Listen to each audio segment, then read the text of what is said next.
Olá pessoal, Chico Rosário aqui falando para vocês, espero que esteja tudo bem. A temática de hoje, desse vídeo, a gente vai colocar o impacto dessa crise do coronavírus, né? Nos pequenos negócios, na economia, e como isso vai desdobrar para os pequenos negócios. Então,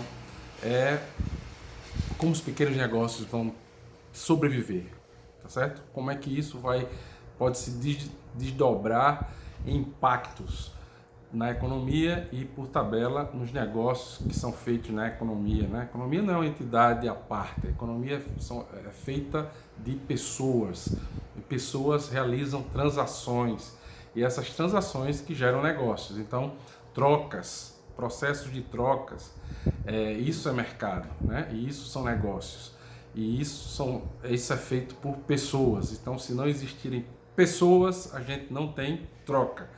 Portanto, eu vou começar aqui com essa relação entre economia, saúde e pequeno negócio, falando que existe uma falsa dicotomia entre economia e vidas. Não tem como separar. Nós queremos mais vida, mais bem-estar para as vidas que estão aqui, que vão ficar. E também queremos economia, porque senão a gente não tem como realizar os nossos sonhos, nossos desejos, as nossas vontades, que são realizadas lá fora, né? A verdade está lá fora. Então, a gente não pode dissociar vida e economia como está sendo posto, tá certo? Esse é o primeiro recado sobre a economia que eu queria falar para vocês. Isso é uma falsa dicotomia. Eu imagino que todos que estejam assistindo esse vídeo tenham esse discernimento, tenham essa clareza de princípios, de valor iluminista, né? Que é isso que está por trás. Quer dizer, o ser humano ele é livre inclusive para fazer suas escolhas, mas as escolhas têm que ser baseadas em alguma racionalidade. E não dá para dizer que há racionalidade quando você tem que fazer uma escolha entre viver ou botar a economia para funcionar. Isso daí é um pouco irracional do ponto de vista da realidade que a gente está vivendo hoje, em que tudo está voltando para o ser humano é o centro de tudo novamente. Então, o antropoceno, como muitos vêm falando, né? Então é interessante a gente pesar isso e pensar direito no que estão falando por aí, né? Tem um pouquinho de senso crítico. Bom, esse é o primeiro ponto. Não dá para a gente fazer essa dicotomia. Queremos vidas e queremos economia. Outra questão é sobre o pacote de ajuda. Ótimo, hoje de manhã, eu estou gravando aqui na quinta-feira esse resumo, e hoje de manhã o governo teve a coragem. Eu vinha falando na transmissão que também está nesse canal da última segunda-feira, dia 23 de março, eu tinha falado que falta coragem, porque tem muito dogma no Ministério da Economia, mais dogma do que realidade. Então, a realidade bateu a porta e o governo hoje lançou um pacote de ajuda, ainda tímido, mas que pode realmente começar a fazer frente a toda essa situação. As empresas vão poder pegar dinheiro para pagar a folha de pagamento durante 2 meses. 2 meses de folha de pagamento dá um alívio para muita gente. Lógico que é no limite de 2 salários mínimos, então, mas imagine que o lockdown seja aí de mais ou menos uns 15 dias, 20 dias, então você tem como fazer algum faturamento e complementar algum salário e fazer uma negociação com os seus funcionários e colaboradores, que eles também vão entender. Nesse momento, realmente, receber 2 salários, para quem recebe 5, por exemplo, é um corte de salário enorme, mas melhor do que perder totalmente o emprego. Então, vão ter outros pacotes, vão ter outras ajudas. O que eu estou falando aqui, eu quero pontuar, foi o ato corajoso de desafiar os dogmas. Nesse momento, a gente não pode estar se apegando a dogmas, e tomar a decisão de jogar um pacote aí que vai somar seus 250, 300 bilhões. Contudo, aí começa realmente o governo trabalhar para sair ou mitigar, a gente não vai sair, mas mitigar a crise, né? Vamos ter uma crise econômica mais na frente. O crescimento do PIB esse ano está estimado em zero, ou seja, a gente não vai crescer em relação ao ano passado. E a gente tem que dar graças a Deus se a gente ficar em zero. Já é uma grande vantagem, porque todo mundo está falando em uma queda de -4, por um motivo muito simples. Porque nem todo mundo vai poder pegar essa ajuda do governo, por exemplo. Nem todas as empresas. E muitas empresas vão desaparecer. Desaparecendo empresa, no período, na hora da retomada, você não tem emprego novo. E aí o que acontece? Se você não tem emprego, você não tem uma retomada forte. Você tem uma retomada, como já está acontecendo, estava acontecendo, uma retomada, mas sem fôlego. Por quê? Porque você não tem empresa que desse emprego. Você tem uma capacidade ociosa da economia muito grande e que no curto e médio prazo essa capacidade precisa ser preenchida. Capacidade ociosa é aquilo que está, a máquina que está parada, né? É o salão de uma lanchonete, de um restaurante que está fechado. Então isso é capacidade ociosa e no primeiro momento ninguém vai investir para poder crescer. Vai ter que usar o que já tem. Então, de toda forma, já estava assim a economia e com essa crise agora a gente corre o risco de entrar numa depressão maior. Com essa ajuda do governo, provavelmente a gente tenha não uma retomada, mas a gente tenha mitigado um pouco, né, reduzido um pouco o impacto da crise nas empresas e nas pessoas. Obviamente que nós temos um gap social, né, um abismo social enorme. Nós temos muita desigualdade, as pessoas estão passando fome nesse momento já, porque tem muita gente que trabalha como autônomo, tem gente que trabalha fazendo bico e é da mão para a boca. Recebe o dinheiro, vai no mercadinho da esquina, compra o pão de cada dia e leva para casa para aquele dia. Amanhã ele tem outro bico, vai fazer, recebe dinheiro. Então, quando esses bicos não existem mais, essa população está sofrendo, já está sofrendo, né? Catador de papelão, camelô, esses informais de tudo quanto é natureza, é difícil. É difícil. O governo também ontem, na quarta-feira, dia 26, aprovou uma medida de emergência para pagar R$600 por adulto, no limite de R$1.200 por família, que recebia até meio salário mínimo.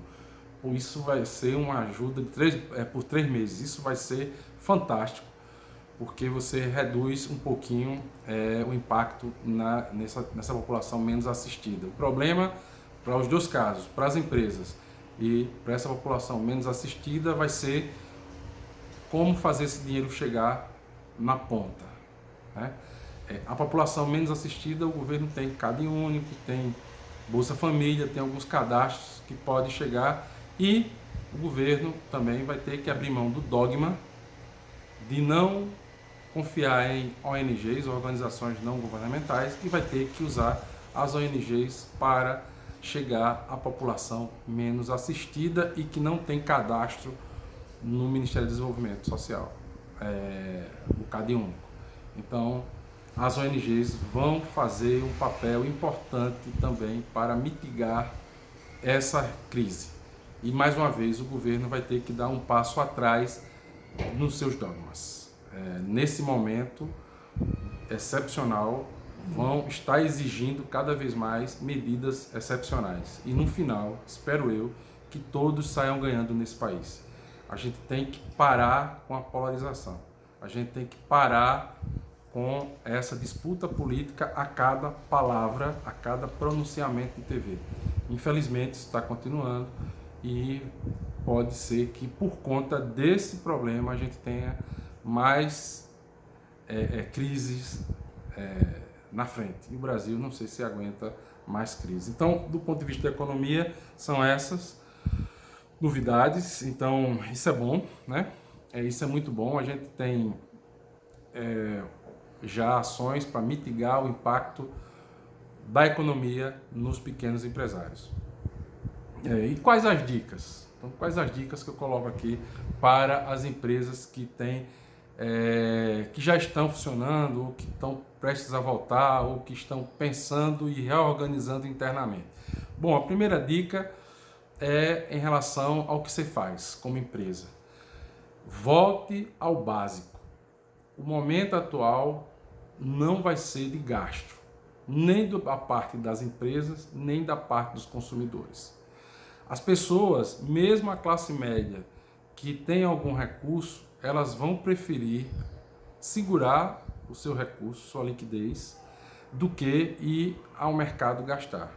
Portanto, muito supérfluo que vocês colocam, que geralmente o empresário coloca para fidelizar o cliente, para ter um acesso maior ao cliente e para valorizar inclusive o seu próprio produto ou serviço, pode não ser tão relevante nesse momento, tá certo? Então, a primeira coisa é essencialismo, né? A gente tem que fazer escolha, atender à dor do cliente, atender ao que ele precisa de fato. Isso a gente requer ouvidos, né? Tem consultoria para isso, o Sebrae tem consultoria, entender melhor o seu cliente, né? Modelar melhor o seu negócio. Então essa é a primeira dica. Também tem consultoria para modelagem de negócio, tem todo tipo de ajuda que no custo baixo, tem muita gente oferecendo vídeos como esse que eu estou colocando. Então vale a pena perder um pouquinho de tempo e parar para pensar sobre o negócio. Bom, dito isso, e as finanças, como é que fica? Aí eu fiz uma curadoria de cinco perguntas, assim, bem chocantes, que eu coloquei algumas respostas aqui, né? A primeira pergunta é: minha empresa vai quebrar, né? Porque não tem faturamento. O que é que eu faço? E agora? A empresa vai quebrar. E agora? O que é que eu faço? O primeiro passo, empresário, que está numa situação dessa, é fazer a conta das dívidas. Tá certo? Vender patrimônio para cobrir uma dívida é também importante. Só que nesse momento, imagino eu, a oferta de automóvel, de terreno, de casa, apartamento, para poder cobrir dívida vai ser muito grande. Então os preços desses bens vão cair, né? A oferta vai aumentar, você vai ter queda de preço. Então tem que ter cuidado ao vender para poder não quebrar a empresa, que talvez seja seu maior patrimônio, porque ela vai manter um fluxo de renda futuro interessante. Então, se vai quebrar por falta de faturamento, faça as contas de dívida, tente renegociar suas dívidas, tenta ver a questão do patrimônio, não recomendo de imediato, mas em último caso, evite pegar mais crédito, a não ser que seja esse crédito subsidiado, né? Mas acredito que não tenha crédito subsidiado para capital de giro. O crédito que o governo colocou foi para folha de pagamento, com juros de 3,75% ao ano, e o dinheiro não vai para a empresa, o dinheiro vai direto para a conta do funcionário. Você tem que cadastrar o CPF do funcionário, então por isso que o dinheiro não vai para a empresa, não é capital de giro. Isso vai ter que ser renegociado com bancos e seus fornecedores, né? Também o fornecedor, ele vai estar aberto à renegociação, porque a situação para ele não vai estar fácil. É melhor você funcionando, devendo a ele, pagando um pouco todo mês, do que a sua empresa fechando e ele não podendo receber nada de você do que você deveria, nem vai ter aquele cliente que vai comprar ele todo mês. Então negocie com o fornecedor, reorganize sua empresa, faça as contas de suas dívidas. E como é pequeno empresário, geralmente tem uma família para sustentar. Faça as contas de casa, porque é um impacto grande. Outra questão é: sou autônomo, o que fazer nessa crise? A crise, essa que está movendo agora, a questão da quarentena, está tirando cliente da rua. As pessoas estão ficando em casa. E o autônomo, o que é que faz?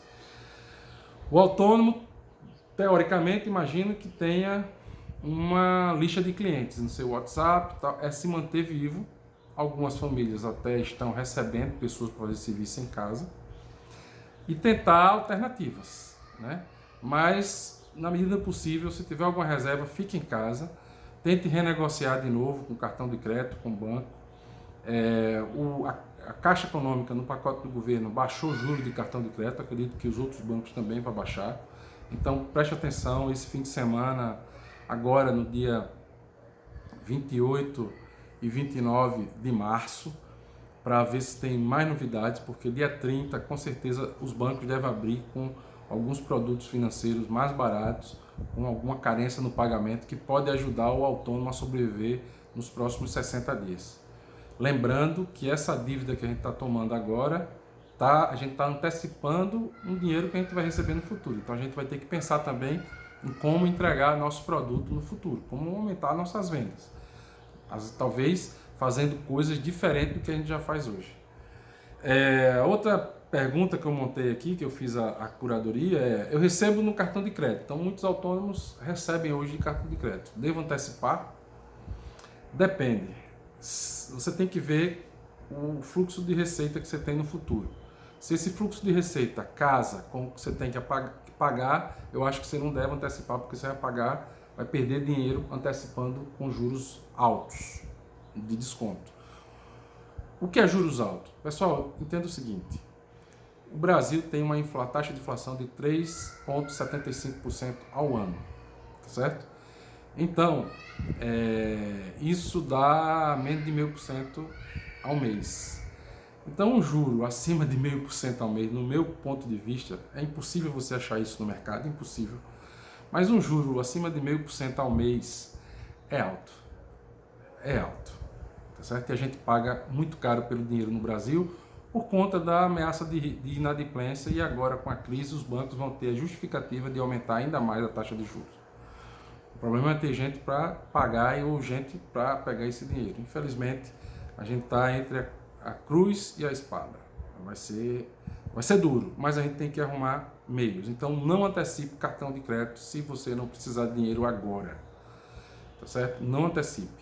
Tente renegociar dívidas, esse é o primeiro passo. Tente ligar para fornecedor, ligar para banco, pegar prazo de carência. Tente fazer qualquer coisa para não se endividar ou se endividar mais. Esse é o maior recado de todos, né? Uma quarta pergunta: eu tenho um gasto com minha família e estou sem dinheiro, o que faço? De novo, cartão de crédito imagino, semana que vem, começa a reduzir taxa. CDC tem uma taxa mais baixa do que cheque especial e cartão de crédito. CDC consignado, pessoal, são 60 dias de sobrevivência. Lembrando que você pode faturar mais na frente se você ajustar o seu negócio. Tem que ajustar, tem que cortar custo. Tem que entregar exatamente aquilo que o cliente quer. E aí, 60 dias, você tendo tudo na ponta do lápis, do que exatamente precisa para sobreviver, você pode tomar esse dinheiro emprestado, fazer também um planejamento de conta, não entrar em novos investimentos ou novos gastos. Por exemplo, esquecer de trocar carro esse ano. Não pode trocar carro, porque principalmente se for carro financiado, a não ser que você tenha reserva. Aí se você tem a reserva, você está bem, está com o seu colchão preparado, maravilha, faça o que você quiser com o seu dinheiro. Agora, eu sugiro que guarde a sua liquidez para qualquer sobressalto, soluço dessa crise no futuro. Isso não vai ser uma coisa que vai passar em 2 meses, isso vai levar um tempo para ser diluído, e como já está sendo dito pelo próprio governo, esse ano o crescimento é zero. Então vamos ter dificuldades para aumentar nossas vendas. Então a gente tem que ter muito cuidado, e tem que ter muito cuidado com o que está gastando. Por último, um banco está oferecendo ampliar meu limite de crédito. É hora de tomar dinheiro emprestado? Não. Não. Se você tem renda, se você tem uma renda recorrente, é servidor público, e consegue, se já tiver um consignado, tem um pequeno negócio e consegue administrar sem tomar dinheiro emprestado, não tome. Geralmente os bancos vão oferecer com taxas maiores. Esse é o risco. Simplesmente não é porque o banco é ruim, não, é porque a inadimplência deve aumentar e o risco aumenta. Aí eles vão aumentar o juro, porque o risco vai aumentar, o prêmio de risco vai ser maior. Então, a questão é essa: a gente tem que entender que banco é um negócio, ele tem que dar lucro. Obviamente que o lucro no Brasil é muito mais alto do que o resto do mundo, mas é a estrutura da economia brasileira. Então a gente tem que ser muito parcimonioso agora em lidar com o nosso dinheiro, né? E também tem que buscar novas fontes de recursos. Pense que você pode entregar mais para resolver o problema do cliente, não fazendo arranjos, complementos supérfluos que às vezes não complementam, não valorizam o seu produto. Porque é o seguinte: cada complemento que você faz no produto, você tem que ver o seguinte: eu posso vender a mais quanto? Por mais esse incremento que eu coloco no custo. Então, se você puder deixar o produto mais direcionado, mais frugal, essa é a palavra, mais frugal, mais direcionado para resolver o problema do seu cliente, melhor. Porque o seu cliente quer resolver um problema, uma dor. Às vezes é até um telefonema, você resolve, você faz mais impacto do que às vezes muitos complementos que vai no produto ou serviço. Então é isso, a economia com as notícias de hoje, imagino que o pessoal comece a olhar a crise de forma diferente, ela já está aí, ela já está contratada, mas a gente tem tudo para poder reduzir. Vamos ver se a gente consegue fazer isso com as ações que vêm de Brasília e com as ações da gente em remodelando, reimaginando o nosso negócio. Segunda-feira, dia 30 de março, irei fazer uma transmissão ao vivo falando sobre como reimaginar o negócio. Como eu vou reimaginar o negócio num mundo em crise? Eu vou dar algumas dicas como é possível fazer isso, como eu imagino meu modelo de negócio para que eu consiga sobreviver nesse período e para frente, crescendo, quem sabe. Então é isso aí, muito obrigado, espero que gostem das dicas e podem deixar comentários. O Sururu Talks tem o canal do YouTube, estou no LinkedIn, Chico Rosário, eu também tenho o blog Sururu Talks com algumas dicas que também já estão lá, já tem bastante publicação, vale a pena dar uma conferida. Sururu Talks é um blog, Sururu Talks é um canal no YouTube e eu tenho a minha plataforma no Chico Rosário, no LinkedIn. Participe, deixe um comentário, faça suas observações e de repente faça pergunta também, para que eu possa responder e interagir com vocês. Ok? Muito obrigado e espero ver vocês em breve. Até mais!